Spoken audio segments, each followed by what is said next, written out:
G'day guys, Jason here on the Outer Farm. I'm actually on the Outer Farm property today guys, but I'm not here for long. We've just got a few chores to do. And then what we're going to do today is, I want to go out to Greg's place. Greg done a video with me at my place a few weeks ago now. So he came out to look at the affordable timeless fence setup because he wants to incorporate something similar on his property. I thought we'd do our first field day and we'll head out to Greg's place and check out his chicken operation.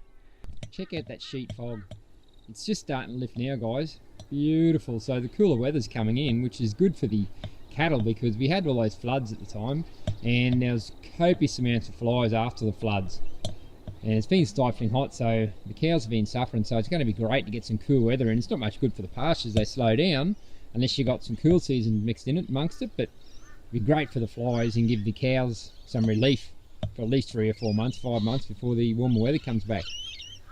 Check out the surroundings guys, beautiful. Little baby Dexter cow there, that's for personal meat uses. That dam is just massive, it's an awesome dam. You can see here too, also Greg and his wife built a mud brick home, so I'm going to do a separate video on that. That's awesome. So he took timber off his own property and he milled it. So he done all the work himself, so that's sensational. Alright guys, so back on Greg's property now guys. Thanks for having us too, Greg. It's no worries, awesome, Jason, good to see you. Awesome to be here, yeah. Welcome. Great property mate on the way in. It's so quiet out here, like that no through road is awesome, so yeah, we wouldn't have issue with traffic or... Not too much, yeah, it's good. So how long you been? A bit over 35 years. 35 years, wow. A bit over 30, sorry, yeah. Yeah, and you bought it as in, there's no house on the property when you first bought it? No, nothing. Yeah, it was all bush. Yeah? Bought a backhoe and cleared a fair bit of just around the house here myself. Wow. Got the dam made. Oh, so you got the dam made as well, yeah. It wasn't there? Wow. No. That's awesome, mate. I was just saying, that's a huge dam. Yeah, it's a beauty. Yeah, have you calculated the water capacity? Lots. Yeah, I was going. Well, when it's full of rain. Yeah, at the moment we'll be full after those floods. It's lovely, yep. Yeah. So what we're doing today, guys, like I said, Greg's got a chicken set up here with chicken tractors and all, like I said in the video. He's also got turkeys I didn't know about. So Greg's going to go through his setup and move the system and explain a few things to us. So it's going to be an enjoyable day. So we might as well crack into it and we'll get Greg started. Get moving along. Chicken tractor I built not too long ago, mainly for the young ones. It's a repurposed child's swing set that a mate didn't want, so I took it off his hands, converted it, put a door on the front, get everything in and out, and put some wheels on it here. Just can't get any more simple than that. And a handle which I'll have at both ends, and it just drags around super easy. It's nice and light. Great setup. It's got shade, everything the chicken needs. So. Nothing like repurposing either, Greg. Yeah, well. Otherwise, it would have been a tip otherwise. Well, it's lighter than I could have built myself. So. Yeah. I think a lot of chicken tractors I've seen, they feed them from the top and they open that corrugated iron, but this is a great height. Yeah, I wouldn't like that corrugated iron in Australia here in summer. Yeah. It's just really too hot. Oh, and we build ours, it's going to be very similar. It's going to be an A-frame like this with a bit of height to it. That way, yeah, like I said, not only the heat, but just to walk in at our age, the last thing I want to be doing is bending over and trying to... Yeah, that's it. I can definitely get in there and pull the door closed behind me and catch ones that I need to, or whatever needs to be done. So. Nice. What have I got here, mate? One of the chooks has just gone clucky. She's only laid a few eggs, and she's already gone clucky. So I've collected 10 eggs from the other bigger chooks, and she's in there sitting on them very happily. They hardly ever get off for water or food, but every couple of days they get off for a quick run around and then get straight back on the eggs. So you're gonna breed these, obviously. Yeah, these ones will be either for layers or for eating. Most probably for eating. The system that I've been running at the moment, I've got rows of pigeon pea planted here, which is a nitrogen fixer and it's high in protein. It also has lots of seeds that the chooks eat. And when it comes into flower, it's just tremendous. So many beneficial insects come in. It's just beautiful. So the chooks have been here a couple of weeks ago. I've slashed this bit here just to get some more carbon on the ground and build up that armour and let the grass get a bit of a chance to grow before it cools off too much. And then as we move down through the system, we come to the section where they were a week ago.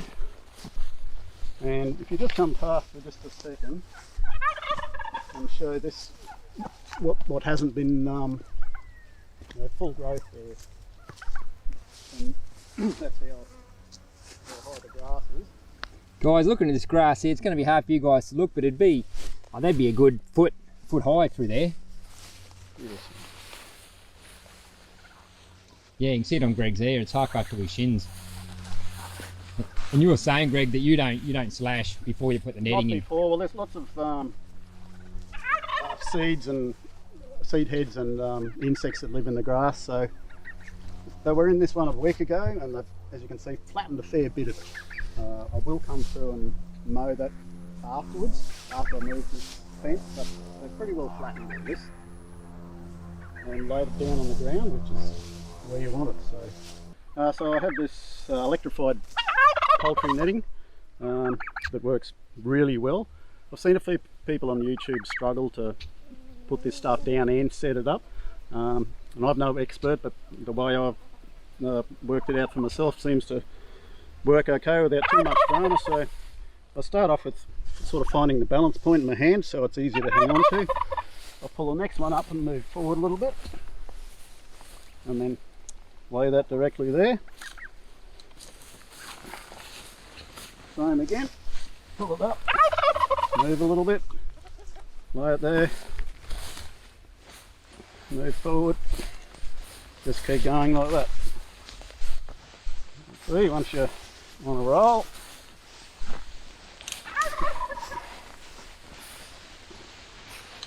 and now the last one, I normally throw it over my shoulder because it's just easy to walk, especially through this longer sort of stuff, and then I'll set it right up next to the other one that they are in at the moment. Definitely a man on a mission here, guys. So this is going to be a little bit tricky because I've got it so close, but we just throw that one on the ground. So this is about as difficult as it gets when it's a bit crowded like that. But yeah, okay, they're coming out really easy. There's method in your madness there, Greg. What's that, mate? I said there's method in your madness there. Yeah. Seeing people struggle with this on YouTube like you're saying, but Then, making that look easy. I go down too.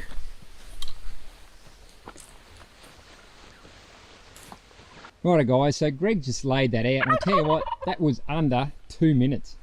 So that's how impressive it is, guys. It's not that hard, and Greg's been doing it a while, so for all you beginners out there, take note of what Greg just did. There's no rolling it up, there's no putting it on a bit of timber and to make a nice coil out of it.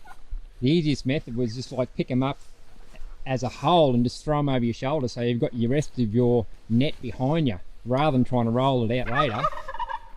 So to get this reasonably tight, pull it, put your foot on the bottom and tension the bottom. Don't worry about what the top's doing.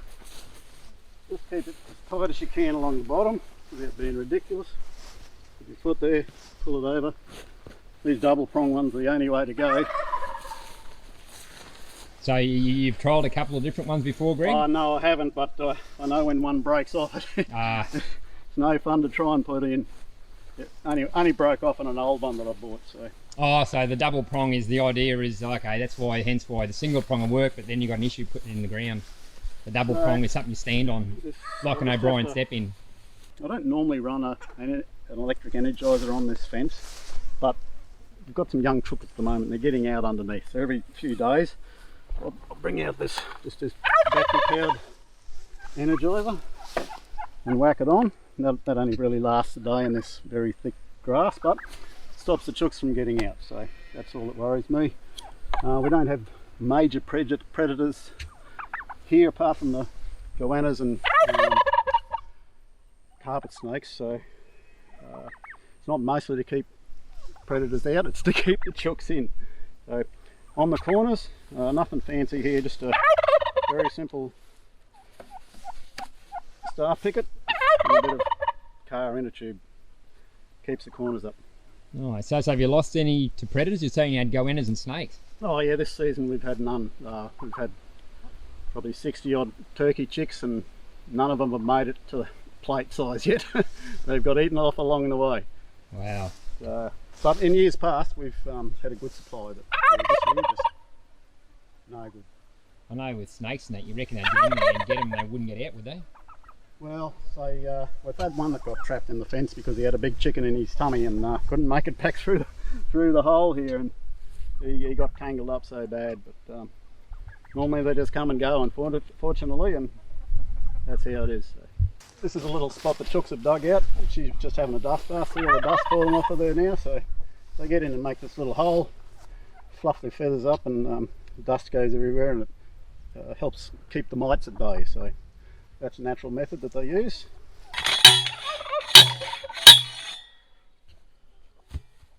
So Greg's just setting up his last corner there now to get that tension on the line. So he's got all 4 of them in. Like I said, and that setup there, guys, took him less, 2 minutes to put it out, 2 minutes to put it up, and say a couple of minutes for the put up each corner. So it's under 10 minutes, guys. Come on. Come on. Pretty wild chooks here, mate. Oh, we're going off chops. I think they're like the cattle, Greg. They know when they're about to be moved. They're all mobbing up. Yeah, they're just following you. Me. This is the mobile roost, I guess you'd call it, for the chickens. It's all repurposed from other stuff. The chooks like to get underneath to get out of the sun. It's not a lot of area there for them. So I just put up this bit of shade cloth on the front. It just effectively doubles the area. So they've got plenty of room to get out of that sun when they don't feel like being in it. And it's just a simple system to take up and put down.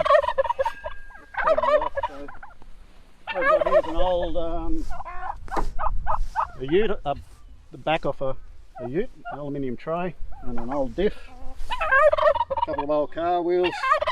It's heavier than it needs to be, but it does work. So how many Ks, Greg, do you get out of that before you got to service that diff? Yeah. I don't even know, it's got oil in it, but it still goes around. So if you come around the back here,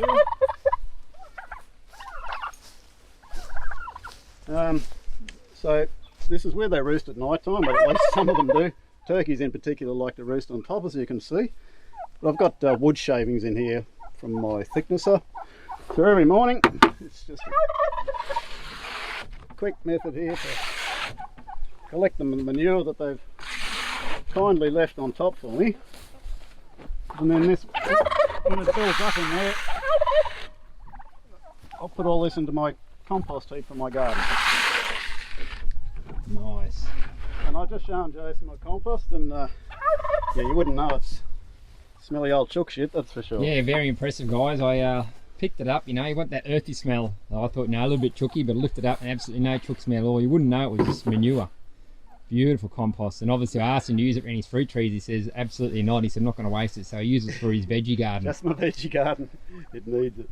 Okay, so I'm going to move the chooks from this current cell where you can see it's all flattened because they've been here for 5 or 6 days into this one right next door that I just set up. It's a pretty easy setup. Pull this back. Put that there, same with this one. Open it up.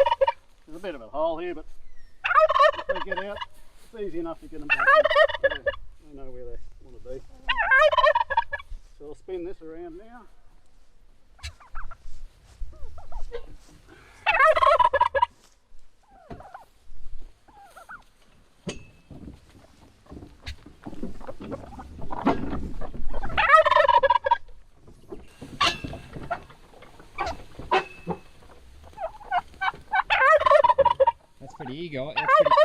That's pretty easy, guys. There goes the home, there goes the chickens and the turkeys. Look at them. Just like cattle, I can't wait to get on that new salad bar. They haven't even stepped in a foot and they're already into it. Happy chickens, happy turkeys. That's pretty fast, Greg.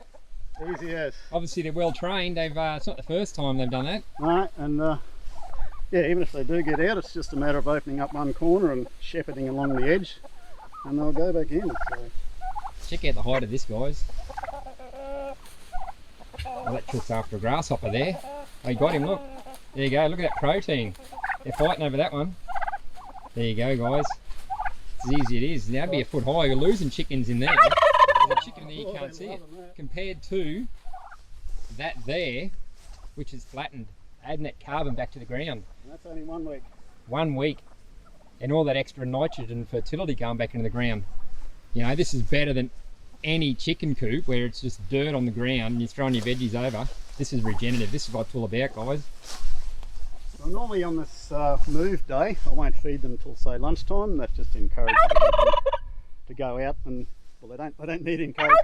They just fill up on whatever they can. So day one, they don't need much food in the new spot. So the watering system that I have for these is just a simple bit of 4-inch poly pipe with 2 nipple waterers down the bottom here, one at each end. So there's the chook just puts their beak against that, and I much prefer them to a container because chooks just make containers so filthy in no time at all. So this is a much healthier system. Don't need to give them antibiotics to stop that sort of thing. It's a very simple matter. Removable lid, nothing that, and that'll fill that most of the way up. That's enough for a day, 5 litres. So we'll keep them sorted for the rest of the day.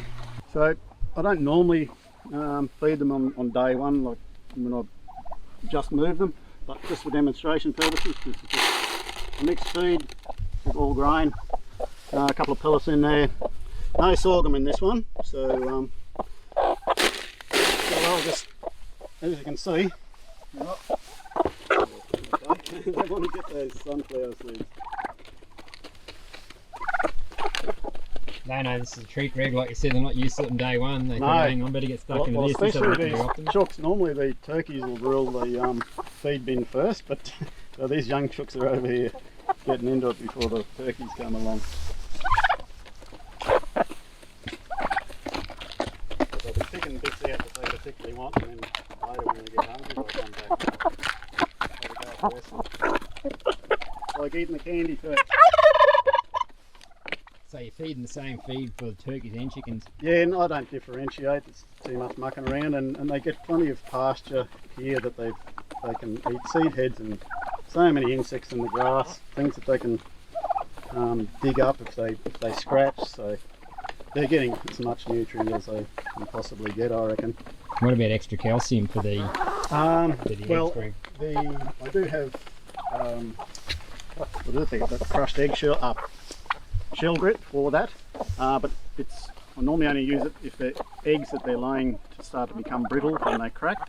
Otherwise, if they're laying good eggs, they don't really need that shell grit. So I've got it there if I need it. And yeah. And you're getting eggs from the turkeys too, Greg? Oh yeah, quite a lot of eggs, many more than I was expecting. They'll lay about a dozen, and then they may or may not go clucking, and they'll just stop laying for a little while, and then they'll come back into the season again 2 or 3 months later, pretty much all the way through. So they don't lay as many eggs as chooks, but we get plenty for the table because unless they go clucky, I've got no way of getting the hens to incubate. The eggs to incubate. So we ended up eating a lot of them, and you can't tell the difference between an egg and a chook egg and a turkey egg to eat. So apart from the fact they're a little bit bigger. And then when the eggshell, is the egg thicker on one or the other? Or? Oh yeah, yes, the turkey eggs are much thicker. Quite difficult to crack without getting the eggshell everywhere. I use a serrated knife and sort of saw through the eggshell, and that mostly keeps the shell from getting dispersed through the egg. So. Wow, serrated knife to cut through an egg, that's serious. Alright, come on T-Bone. Right guys, we've got a treat here. How am I? Greg's going to feed the little calf here. This has been bottle fed. So how old was he when you got him, Greg? 2 days old. 2 days old. The mother prolapsed, unfortunately, so I ended up with a free calf, which I'm extremely grateful for. So you can see he quite likes that. There's just enough milk, enough air there, so he still has to suck fairly hard to get it down into his stomach. But yeah. He doesn't muck around too much. Makes him very quiet when you do this. Very easy to manage. Yeah, it's very important, especially the life of the animal towards the end, mate, when you want them quiet for the... Yeah, once they get a bit bigger, yeah, you get them trained so that they'll come back to you. He'll give me a big butt in a minute, like he's trying to bud his mum. The little one there. Trying to bump it, and that brings down the milk. Yep, that's the milk down.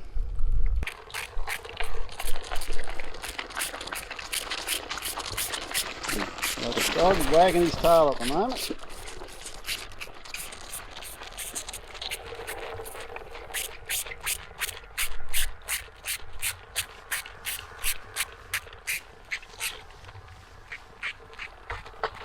how long are you bottle feeding for, Greg? About 4 months. It ends up costing quite a bit in feed, but it is a free calf and you need to give them a good chance to grow well or they're stunted all their life. So there we go. That's it, T-Bone. Righto guys, so that's it. We're done here for the day. I'd like to thank Greg for having us out here, mate. Thanks very much, Jason. So this is our first field trip we've had from all our other videos being the other farm. So hopefully in the track, if we find something more innovative like this or something different from the norm before we set up ours, we'll go out and interview as well. So hope you guys will learn something and take a bit away. And we'll just call it that. I've got heaps of work to do in the other farm. The grass is like this now after all the rain, so I've got to slash that down, get carbon on the soil. I haven't got chooks like Greg, obviously, that can trample it down, so this is unfenced. So righto guys, have a good morning, a terrific afternoon and an awesome evening guys, wherever you're watching this from, and we'll catch you later. Bye. Beauty mate. All right. Finished her.